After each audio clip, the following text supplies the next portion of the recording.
Oi, gente. Nossa, eu não sei fazer abertura de vídeo, perdão. Mas, até porque eu tô gravando essa abertura quando eu já terminei de gravar tudo. Mas esse vídeo é pra falar sobre minha experiência participando dos 12 meses, né?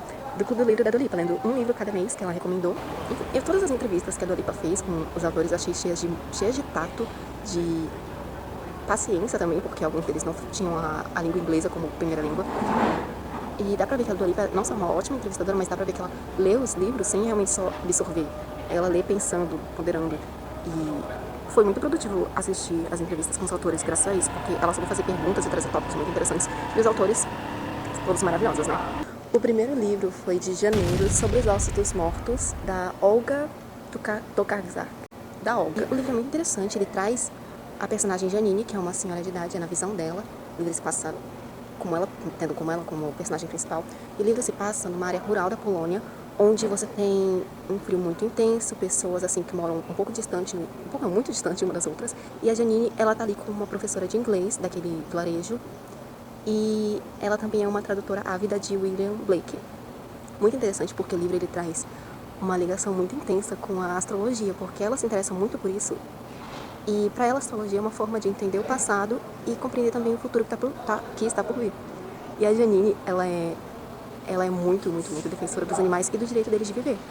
Tanto que tem uma frase dela que ela diz assim, aliás, quem mesmo merece morrer? Eu também compartilharei o mesmo destino, assim como o esquisito e aquelas costas lá fora. Todos nós somos um dia nada mais, seremos um dia nada mais que um corpo morto. O livro, ele traz um mistério onde você tem homens caçadores que vão morrendo aos poucos nesse vilarejo. Então você tem esse ar de investigação e ambientalismo também, porque ela está o tempo todo defendendo, falando que vocês têm que parar de caçar os animais, senão eles vão se vingar, e eles agora estão se vingando, por isso que vocês estão morrendo. Enfim, o livro ele não é nada que surpreenda muito no quesito de quem estava matando ou o que estava matando esses caçadores, mas eu acho que justamente por isso ele é tão incrível, porque dá pra você ver que a narrativa vai crescendo de certa forma que tá controlada ali e ao mesmo tempo te faz pensar. E eu gostei muito do final, o final eu achei maravilhoso. O livro de fevereiro ele foi A Picada de Abelha, do Paul Murray, que é irlandês. Ele é um livro bem grande, eu fiquei bem surpresa, eu fiquei tipo, mano, não tinha necessidade desse livro ser enorme. Mas aí quando eu terminei de ler, eu percebi, cara, se alguma das cenas que tá nesse livro não estivesse nesse livro, teria feito muita diferença para a narrativa como um todo. O livro, ele se passa ao redor de uma família e da tragédia que aconteceu nessa família. Então a família é composta pelo Dick, que é o pai, a Imelda, a mãe, a filha mais velha, Cass, que está quase indo para a faculdade, no meio do livro ela vai para a faculdade, e o filho de 12 anos, o PJ. O livro, ele é nos 4 pontos de vista, então você começa, se não me engano, acho que é com o Dick, e aí vai mudando. E é muito interessante porque cada ponto de vista, ele te traz muito mais do que você esperava que ele trouxesse. Então, tinha pequenas coisas que, por exemplo, na narrativa da Cassie eu ficava, cara, completamente desnecessário. Mas ao mesmo tempo entendo porque tava ali. Porque era coisa de adolescente. E tudo no final serve pra alguma coisa. Então, mesmo que seja só pra você entender mais sobre o personagem, porque ele agiu no final daquela forma, é simplesmente maravilhoso. E uma coisa nas narrativas que eu achei incrível e que eu vi muita gente reclamando nas reviews que eu tava lendo é a narração da Imelda, da mãe. A narração da Imelda é a única que não tem nenhuma pontuação. E eu achei isso genial, porque me deu a impressão de que, meu Deus, só Deus sabe como é que tá a cabeça do palhaço. E, enfim, maravilhoso. Ela é uma. Eu acho que, tipo assim, dos 4, o personagem favorito, se eu tivesse que fazer um ranking, seria. Eu acho que a Imelda, porque a princípio eu tava odiando ela, eu tava, meu Deus, que mulher fútil, que mulher abestalhada. Mas e quando é que você vai entender, conforme você vai entendendo o passado dela, o que aconteceu, você fica, caramba, realmente, batalhadora. E é muito interessante porque a relação dela com a filha dela é bem conturbada. Não que melhore muito depois. Como eu disse, é sobre acompanhar essa família e acompanhar a tragédia que aconteceu nessa família. E o tempo todo eu fiquei pensando, meu Deus, qual é a tragédia? Porque acontecem várias coisas com essa família. Você começa o livro já sabendo que o negócio do Dick que ele trabalha, que é uma venda de automóveis, está indo mal. Mas pensa, será que a tragédia tem a ver com o trabalho? E várias coisas ruins vão acontecendo, várias coisas ruins já aconteceram com essa família. E o tempo todo você pensa, essa foi a grande tragédia. Não, essa foi a grande tragédia. Só que não, a grande tragédia, ela me surpreendeu muito qual foi, porque tipo assim, mesmo que me surpreendeu, não me surpreendeu tanto. Me lembrou também um pouco as tragédias gregas, que são aqueles destinos meio que... Quanto mais você tenta evitar, mais você se aproxima dele. Tipo, sei lá, Ai, qual é aquele do Freud, meu Deus? Complexo de Édipo, que você tenta fugir daquele destino de você poder com sua mãe matar seu pai, e no final você acaba fugando com sua mãe matando seu pai, porque seus pais são mães, não, seus pais são mães de verdade, enfim. essas tragédias gregas, esqueci o termo em inglês, foda-se, enfim. Gostei muito desse livro, eu dei 4 estrelas pros 2 primeiros, mas eu me arrependo muito, eu acho que eu daria 5 estrelas pro Picada de Abelha. Sobre os Ossos Mortos, eu acho que eu manteria 4 estrelas. Enfim. Em março foi There, do Tommy Orange, que é dos Estados Unidos. Esse foi um livro que eu botei muitas expectativas, porque o prólogo foi maravilhoso, o prólogo foi incrível. Ele trouxe, é um livro que se trata da questão indígena nos Estados Unidos e como esse passado de violência fez eles se juntarem e tal. Enfim, é um livro muito interessante, a temática é muito interessante, eu esperava muito desse livro. E eu me decepcionei bastante. Talvez seja um pouco de minha culpa, porque eu botei muitas expectativas. Mas, por exemplo, em comparação com a Picada de Abelha, os 2 livros, tanto esse de março quanto de fevereiro, que é a Picada de Abelha, eles têm vários pontos de vista. Só que There, ele traz muitos personagens que são extremamente parecidos. E aí eu fico pensando se isso foi intencional ou não. Talvez eu acho que também tenha sido a questão de eu estar lendo em inglês, e foi um livro que eu acho que seria melhor se eu tivesse lido em português. E você tinha personagens que eram muito parecidos. Eu fico pensando, eles são parecidos, eles têm uns problemas extremamente parecidos por conta das violências que estão ocorrendo dentro daquela comunidade que são semelhantes, ou seria apenas uma coisa assim que aconteceu dos personagens serem muito parecidos. Enfim, eu achei confuso em certos pontos. Não sei, é interessante, tudo muito interessante, mas poderia ser feito melhor. Em abril a gente teve Grief is the Thing with Feathers, da Max Porter, do Reino Unido. Luto é a Coisa com Penas. Esse é um livro que eu achei bem... perdão, não é a Max Porter, é um cara. É um livro que eu achei bem interessante. Só uma coisa, pra There eu dei 3 estrelas, e pra esse do Luto eu dei 4. Esse do Luto, ele tem 5 personagens. 4 personagens. E o ponto de vista são 3 pontos de vista, né? Você tem um ponto de vista do pai e dos filhos. O pai e os filhos, eles perderam a mãe. Eu não lembro como é que ela morreu, mas eles perderam. Eles estão nesse processo de luto. O pai, ele se fechou completamente, tá extremamente focado no trabalho, que ele é um pesquisador e entendedor de Ted Hughes, que também, se eu não me engano, foi um poema de Ted Hughes que inspirou esse livro, algo assim. E aí você tem esse pai que se fechou completamente por conta do luto, ele não consegue se ver no futuro sem sua esposa. E os filhos que estão perdidos, os filhos que estão fazendo coisas que a mãe não gostava quando era viva. Então, tipo assim, eles estão bagunçando a casa, na esperança dela aparecer e falar com eles, e brigar com eles. Então, eles estão lidando com o luto de formas completamente diferentes. O pai se fecha e os filhos, eles fazem qualquer coisa pra ver se eles conseguem ver a mãe deles mais uma vez. E no meio disso tudo, você tem um corvo gigante que um dia aparece na casa deles, bate na porta, toque, toque, e vai morar com eles, se muda lá e vai morar com eles pra ajudar eles no processo de luto. E eu achei bem interessante essa questão fantasiosa desse livro, porque trouxe o luto como uma forma de um processo realmente demorado. Um processo demorado pra terminar, se é que termina, né? Porque o final do livro, pelo menos, eu achei que não foi um fim, assim, agora estamos curados do luto, nossa, não sofremos. Não, o luto tá ali ainda, só que agora a vida cresceu em torno. Então eles sabem conviver com aquele luto. Então eu achei muito interessante esse livro. E a cada capítulo, cada visão dos personagens, você sentia a história crescendo, você sentia os personagens evoluindo. E tudo muito interessante. Enfim, 4 estrelas, maravilhoso esse livro, eu recomendo muito. Eu quero muito reler ele em algum tempo. Não esse ano, mas quem sabe no ano que vem, em 2027. Em maio teve... Nossa, esse livro foi maravilhoso. Stillborn, da Guadalupe Nettel, do México. Obviamente dei 5 estrelas, porque esse livro foi surreal. Esse é um livro eu não lembro se são 2 pontos de vista, ou se é um narrador consciente.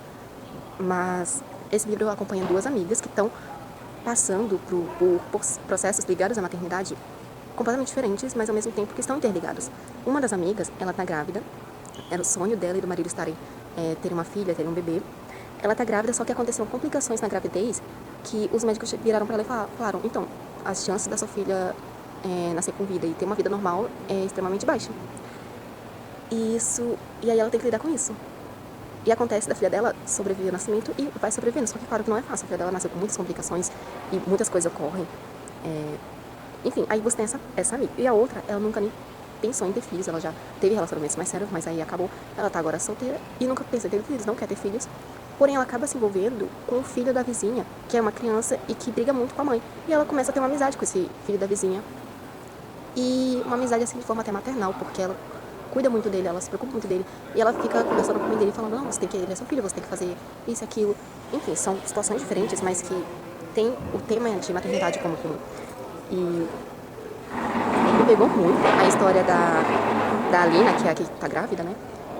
Porque quando a bebê nasce, depois de um tempo, eles contratam uma babá, a Marlene, para ajudar a cuidar do bebê, porque eles têm que trabalhar. E a bebê é uma bebê que demanda de muitos cuidados, né? E a relação dela com a Marlene, como foi construída, eu achei muito interessante, porque no início você tinha essa babá, que cuidava muito da criança, que se importava muito com a criança. E a Alina, a mãe, que ficava muito feliz por isso. Só que, em certo ponto, a Alina começou a sentir inveja, começou a sentir ciúme, tipo assim, meu Deus, ela tá roubando meu lugar. E aí você tem essa mãe que passa por esse processo de felicidade, porque ela tem alguém ali que se importa tanto com a filha dela quanto ela, mas depois uma certa disputa, tipo, meu Deus, ela tá ali pra roubar meu lugar, e depois uma aceitação, porque ela acaba pensando, não, ela tá ali, ela ama minha filha tanto quanto eu, e minha filha gosta de nós duas, e é importante nós duas estarmos na vida dela. Enfim, é um livro muito maravilhoso. E uma frase não, um trecho que me pegou muito, foi quando... por isso que eu não lembro qual foi o tipo narrativo, se foi a Laura narrando, isso contando as duas coisas, tipo assim, a situação dela mesma com o vizinho e da Alina, ou se foi um narrador inconsciente. Ou, inconsciente é foda, né? É, consciente. Mas teve esse pedacinho que foi muito incrível. Onde ela falou assim, eu vou fazer uma tradução livre, aí eu boto escrito aqui na tela em algum lugar, o trecho em inglês, né? Acima de tudo, ela estava com medo. Mas como a gente pode escapar de algo que temos medo quando a gente está carregando isso com a gente? E era justamente sobre a Alina. E, nossa, esse livro aqui me pegou. Esse me deixou mal, mas foi muito bom. O livro de junho, ele foi Widow Basquiat, uma história de amor, da Jennifer Clement. Ele foi um dos 2 livros, desses 12 livros que eu li da Dua Lipa, que não foram ficção. Widow Basquiat é a história de amor entre a de Suzanne e o Jean Basquiat. O Jean Basquiat sendo um artista importante dos anos 80 em Nova York, que acabou influenciando na entrada da Suzanne nesse mundo e ajudando ela a criar conexões nesse mundo, né? Ele é no formato narrativo, apesar de ser um memorial e uma não ficção. E eu achei isso uma escolha muito interessante, porque memorial no formato narrativo, ele dá pra você entender as coisas pela visão do personagem, da pessoa que tá vivendo aquilo, de forma muito mais imersiva. E, enfim, esse foi um livro bem interessante, eu achei a vida da Suzanne bem difícil. Me pareceu ela uma pessoa muito batalhadora, que sobreviveu muitas coisas, até mesmo sua relação com o Jean, apesar de ser uma relação de muito amor, como ela mesma descreve em certo ponto do livro, não era uma relação somente de felicidade, de coisas boas, não, era uma relação conturbada, até porque ele estava lidando com vício em drogas, em certo momento na relação deles, foi a causa da morte dele, né? E ele era uma pessoa também por conta das drogas, e até mesmo uma pessoa mesmo, ele era uma pessoa difícil, que tinha esses baixos e altos. E eu achei que a Jennifer, ela soube retratar a história da amiga dela, que é a Suzanne, muito bem. Ela, no caso, ela era amiga tanto do Jean quanto da Suzanne. E eu achei isso muito importante, você ter, assim, um amigo que escreva essa história de forma tão linda, mesmo sendo uma história difícil, sabe? Enfim, uma pessoa soube transmitir muito bem o que a Suzanne viveu. Em julho, foi Small Boat, do Vincent Delacroix, da francês, né? Um cara francês. Esse livro, eu tive a mesma coisa que aconteceu com Dare Dare, que foi, eu botei muita expectativa. Nesse livro, ele traz o tópico de imigração na Europa, onde você tem os imigrantes vindo da África, por meio daqueles barquinhos pequenos que são lotados de gente, que muitas vezes afundam e muita gente morre. E quando eu vi que esse livro trazia isso, eu achei que ele ia ir por um lado bem mais político, só que o livro ele foi por outro lado, não completamente diferente, mas um pouco mais desligado disso. Ele focou muito mais na investigação de uma das pessoas meio que culpadas pelo naufrágio, por um dos barquinhos específicos afundarem. Ele conta a história de uma mulher que trabalha na costa da França, atendendo ligações de socorro de barcos, e ela acabou negando ajuda para um desses barcos de imigrantes que estava a 20 quilômetros da costa. Ela falou para eles, não, vão para o Reino Unido, vocês estão mais perto de lá. E aí ele acompanha a investigação de uma policial, falando para ela, não, mas por que você fez isso? Olha o que você falou. E eu entendo o que esse livro fala, ele tá falando, trazendo o tópico de por que a gente tenta achar um culpado, quando o culpado ele é todo um sistema todo estrutural, todo um governo que se nega a ajudar aquelas pessoas, ou até mesmo vários governos que se negam a ajudar aquele país. Só que eu achei que esse livro específico, do jeito que ele trouxe, ele aliviou muito pra personagem, porque as falas que a personagem teve dentro dessa ligação com o cara que estava pedindo socorro, o navio dele afundando, ele vendo gente do lado dele morrendo, as falas dela foram muito pesadas. E eu não sei se isso talvez seja pra realmente chocar, o que eu também acho que tenha um fator de peso aí. É foda, porque até mesmo o passado dela, quando vai revelado que as falas dela que ela tinha mesmo dentro de casa eram nesse mesmo nível. Era coisa tipo assim, não, esses migrantes, não sei o que lá. Era ela que falava isso ou era o namorado dela? Não lembro agora. Enfim, dá pra ver que a vida dela estava inserida, ela ouvia essas frases geralmente. Aí eu fico pensando, será que o autor botou essas frases dela, pesadíssimas dela falando nesse momento do trabalho, como uma forma de, não sei, de dizer que a pessoa, mesmo sendo completamente culpada, ela tá inserida ali e acaba absorvendo coisas? Eu não sei direito o que ele quis falar. Eu senti que o autor se perdeu em algum lugar do livro, ou até mesmo eu que me perdi na hora que eu tava lendo. Talvez eu tenha que reler esse livro em inglês, né? Talvez eu tenha que reler ele em português, pra conseguir entender melhor tudo. Mas no geral eu dei 4 estrelas, não achei de todo ruim. Na verdade não é ruim, é só, sei lá. Enfim, em agosto teve This House of Guilt, da Ellen Garner, uma australiana. Essa Casa do Luto, esse também, se não me engano, esse também não é ficção. Ele, na verdade, ele é uma narração jornalística. A Ellen, ela, pelo que eu estava olhando rapidamente sobre os outros livros dela, ela tem outros livros onde ela acompanha casos, investigações e julgamentos e vai escrevendo sobre eles conforme ela está acompanhando. E esse é um caso onde um pai, ele divorciado da esposa, estava no Dia dos Pais, tinha saído com os 3 filhos, né? E estava voltando para casa da esposa para deixar os filhos lá. E no meio desse caminho, o carro desviou da estrada, caiu no lago, afundou e os 3 filhos morreram. Só o pai saiu vivo. Então esse pai foi acusado de matar os filhos. E aí a Ellen faz o trabalho de escrever e detalhar o julgamento desse pai. Apesar de um tema assim bem tenso, tinham falas muito fortes também. Mas ainda assim, 4 estrelas pra ele. Por que eu dei 4 estrelas? Não lembro. As estrelas que eu dei não são bem pra história, porque não tem como você avaliar uma história dessas, e sim pra questão narrativa da Ellie. Eu achei que ela fez um papel magnífico. Por isso que eu tô na dúvida porque eu dei 4 estrelas. Eu acho que eu não dei, acho que eu escrevi errado. Eu acho que eu dei 5 estrelas. Foi um livro magnífico. O jeito que ela escreveu, que ela narrou a história, é como se você estivesse ali acompanhando, sentado do lado dela, ouvindo o julgamento e, tipo assim, andando com ela pelos salões e conversando com as pessoas, debatendo as opiniões. E, enfim, foi um livro que eu terminei bem rápido porque eu queria muito saber qual foi o final do julgamento. Eu podia pesquisar? Podia, mas eu não fiz isso. Em setembro, foi The Trees, de Percival Everett, dos Estados Unidos. As Árvores, esse eu li em português, eu acho. Foi em inglês. Esse livro, ele acompanha mortes estranhas de homens brancos no Mississippi, que os homens são encontrados mortos, e do lado tem um cadáver de um homem negro que ninguém conhece, ninguém nunca viu. E aí começam a acontecer coisas com esse cadáver. Esse cadáver é levado pra polícia e o cadáver some. E aí são mandados 2 agentes negros, não é bem FBI, mas é tipo assim, é um sistema federal lá do Mississippi que eles foram mandados para investigar isso. Esse livro ele acompanha muito a questão de linchamentos dos Estados Unidos, e eu achei muito interessante porque quando eu terminei de ler esse livro, dias depois eu fui no cinema rever, no caso que eu já tinha visto, rever Sinners com a minha amiga. E quando eu revi o filme, tendo lido esse livro, foi como se, tipo assim, abrisse uma outra gama de possibilidades, né? Porque o livro, ele fala não só do linchamento contra pessoas negras, mas contra pessoas imigrantes, asiáticas, latinas, enfim. Muito, muito interessante o livro. E eu achei interessante, uma coisa que eu fiquei bem surpresa, é porque ele tem pitadas de humor. E pra esse tema você fica pensando, nossa, é um tema sério, não? Não, esse livro aborda isso de forma séria, mas ele também tem certo humor. Um humor, assim, meio desconfortável, que te faz rir de nervoso. Enfim, muito, muito bom o livro. E o que me pegou muito eu achei que o autor, ele foi magnífico nesse livro. Teve um capítulo que eram só nomes de todas as pessoas linchadas que você tem registro. E quando você não tem registro do nome da pessoa, você estava lá desconhecido. E, enfim, muito bom. Até mesmo esse tópico dos nomes é abordado dentro do livro, porque você tem essa Mama Z, que é uma personagem que ela mantém os registros de todos os linchamentos possíveis dos Estados Unidos. E aí, quando você tem um historiador que vai lá visitar ela, tem uma hora que ele tá lá obcecado em escrever todos os nomes. E aí o pessoal chega e fala, nossa, o que ele tá fazendo? E ele tá escrevendo nomes, todos os nomes, um de cada vez. Enfim, é magnífico esse livro, muito bom mesmo, 5 estrelas. Realmente incrível. Eu acho que o livro de outubro, ele foi o meu favorito. Ele foi Flash, do David Salazar, do Canadá. Esse livro, eu não li ele rápido, mas eu também não demorei muito. Porém, foi um livro que eu li aos poucos para aproveitar cada detalhe, porque destrinchar esse livro foi maravilhoso. Ele acompanha a vida do Itzvan, que é um personagem que eu acho que justamente porque você tá acompanhando a vida dele, não dá nem pra você odiar, nem pra você amar ele. Enfim, minha relação com esse personagem foi muito conturbada. E até agora eu não sei se eu amo nem odeio ele. Eu acho que também escolher amar ou odiar é algo muito raso, porque ele é um personagem complexo, porque você tá dentro da cabeça dele.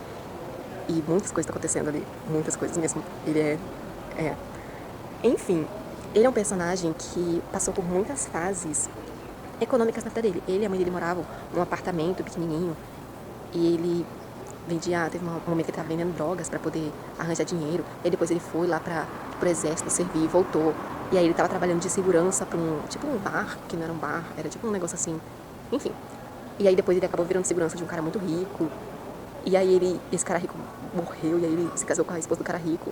Eu tô dando muito spoiler sobre esse livro, mas é porque, tipo assim, é spoiler, mas não é spoiler. Mas é spoiler. Enfim. Enfim, esse livro é magnífico e eu achei muito interessante que todas as relações duradouras que ele manteve de relacionamento amoroso e sexual foram com mulheres mais velhas que inicialmente ele não se atraía. E aí eu fiquei pensando, meu Deus, será que... Gente, que... Até porque, tipo assim, ele tem a chance de se envolver com uma menina mais ou menos da idade dele e ele rejeita essa chance. E aí ele acaba se envolvendo com as mulheres mais velhas e eu fico pensando muito qual é o papel delas pra construção desse personagem, porque... Enfim, é realmente bem interessante. Quando ele se envolve com a esposa do chefe dele, ele começa a se envolver com ela quando ele ainda tá vivo. E o cara, ele tá doente, né? Ele vai, consequentemente, morrer. E quando a Ellen, no caso, ela se depara com a realidade de que o marido dela vai morrer, ela fica mal, mas ela fica muito mal mesmo.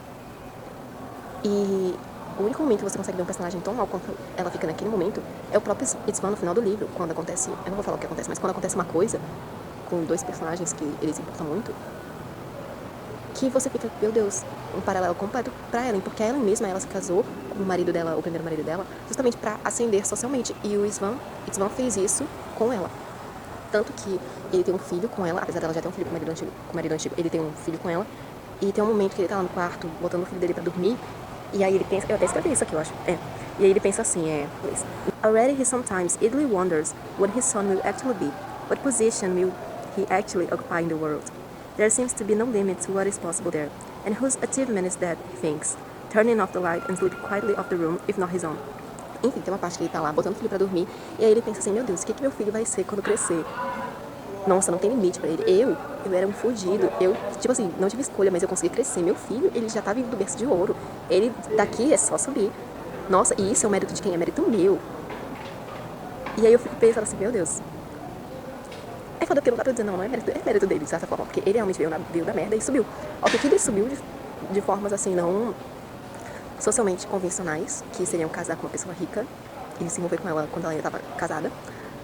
Mas ele subiu, ascendeu socialmente, realmente. Então, mas é uma coisa, ele ascender monetariamente não significa que ele foi aceito pelaquela sociedade de alta classe. Tanto que você tem problemas que surgem daí. Enfim, interessantíssimo esse livro, magnífico, 5 estrelas.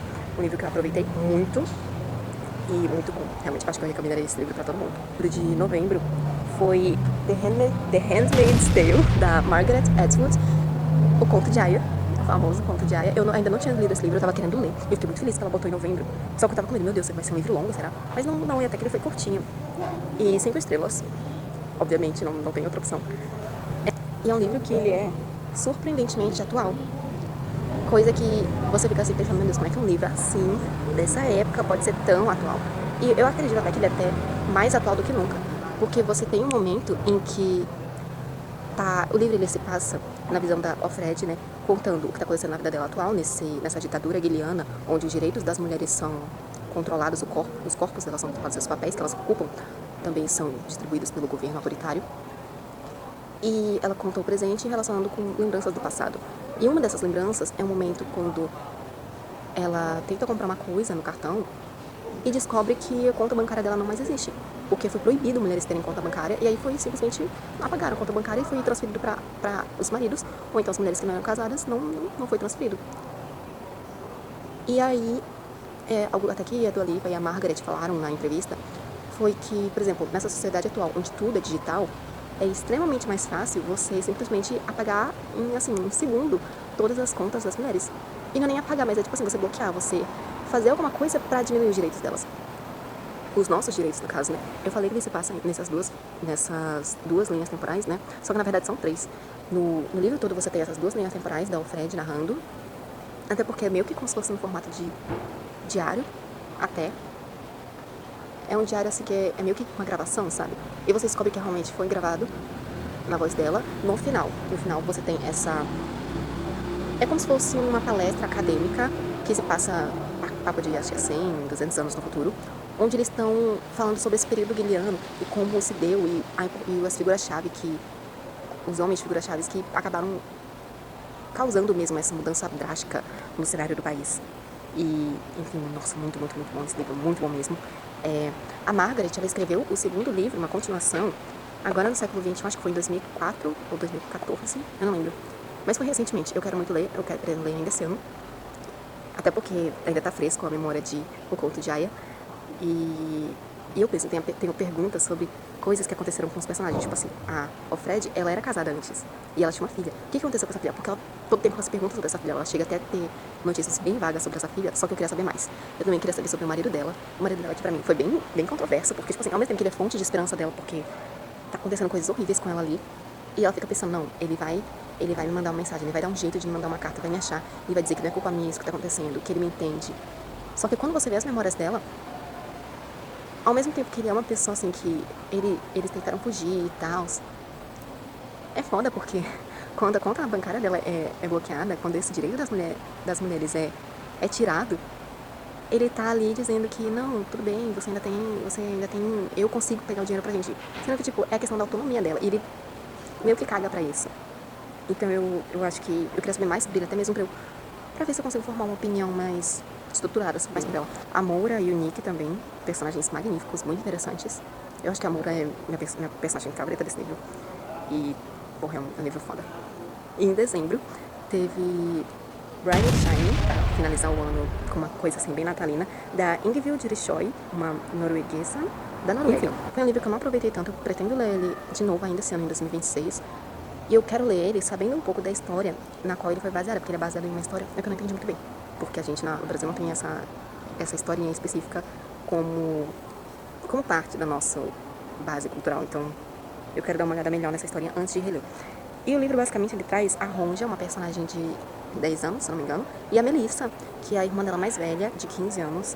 Elas são filhas de um pai que tá lidando com o álcool, que tá lidando com o vício do álcool. E é tudo na visão da Ronja, então é uma visão assim muito de criança mesmo, muito fantasiosa. Ela fala como um dia o pai dela chega mal, e aí ela acorda todo dia pensando, não, hoje ele vai decidir parar de beber, hoje ele vai ficar bom, hoje ele vai ser um pai maravilhoso.